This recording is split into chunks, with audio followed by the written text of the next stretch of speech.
Hello and welcome to the Intel Brief. Today is Monday, 13 October. I'm your host Daniel, and today we're going to talk about Trump saying that he may tell Putin that he might send Tomahawks to Ukraine if the war does not end.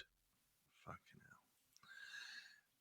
hell. US intelligence has helped Ukraine target Russian energy infrastructure, and dozens have been killed in Pakistan-Afghanistan border clashes.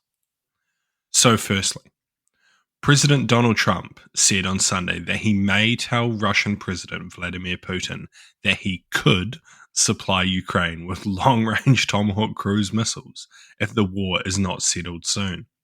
Speaking to reporters aboard Air Force One as he flew to Israel, Trump said that he is looking to ensure Ukraine gets a fresh supply of weapons at the request of Ukrainian President Volodymyr Zelensky.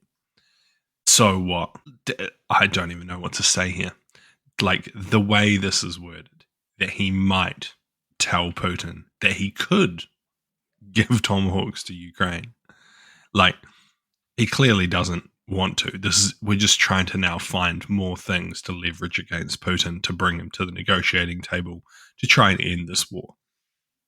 And it's not going to work. Putin doesn't care. I'll be honest. It's just another weapon system. It's not even that. Like, yeah, they're good. Tomahawk cruise missiles are great, but Ukraine has long-range missiles. It has long-range drones. It doesn't really need Tomahawks. Like, that'd be helpful, I'm sure, but like, this isn't going to be the war winner. This isn't the wonder weapon that Trump is making it out to be, that Putin is going to be shaking in his boots worrying about Ukraine getting Tomahawks. It's just another weapon system. Like, we've kind of been over this at the start of the war, where it was like, don't give them javelins. That's the red line. Or don't give them fucking, I don't know, tanks or jets, or, we've been through multiple iterations of this problem, and none of it like changes the battlefield drastically. So yeah, I think this is more talk, more noise. Like, the next story where we talk about targeting data, I think that's more important in my opinion. And next, the US has been helping Ukraine mount long-range strikes against Russian energy facilities for months in a joint effort to weaken the economy and force President Vladimir Putin to the negotiating table, the Financial Times reported on Sunday. US intelligence has helped Kiev strike important Russian energy assets, including refineries, far beyond the front line, the newspaper said, citing an unnamed Ukrainian and US officials familiar with the campaign. So what? See, this, to me, is far more strategically important. This is how you're most likely to bring Putin to the negotiating table. If you can cripple the Russian economy, you can stop their war effort. That's what keeps them going. It's the money that comes from selling oil, not some fucking wonder weapon like a Tomahawk or a fighter jet. Like, it's all about money at the end of the day. If you don't have money, you can't fight a war. If you don't have oil as well, if you don't have fuel, you also can't run a war, because you need it for tanks, you need it for trucks, you need it for generators, you need it for everything. So, yeah, I think this is far more important than Tomahawks. But, yeah.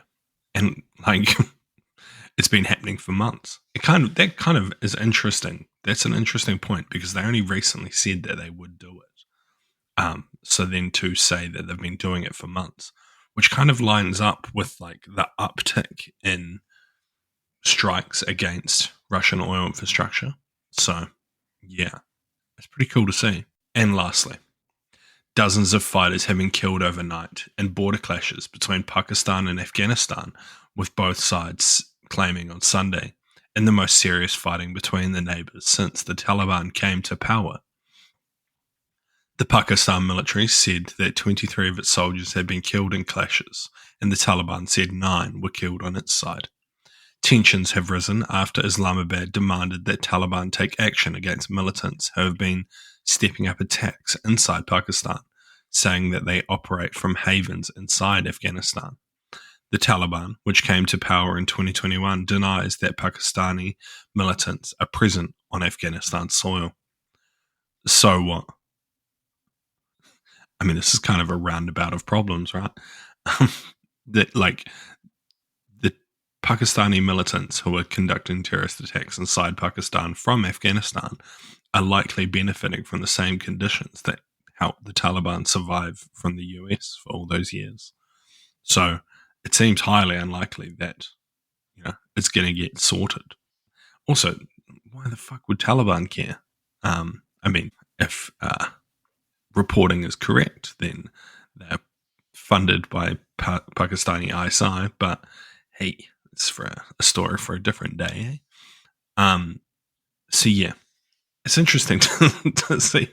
Like these is like two countries that should be friends having a scrap over a problem that they both benefited from for so many years. So I think it's unlikely to escalate into like an invasion of either country, but it's also unlikely to go away. And it's likely that Pakistan will just continue to conduct strikes inside of Afghanistan with the Taliban just shooting back to try and hold their borders and like show that they're doing something about it. But yeah, that's about it. It'll be interesting. I'll keep an eye on it and see if it escalates into anything more serious. Thank you for watching. This has been the Intel Brief. I've been your host, Daniel, and I'll see you again tomorrow. See you.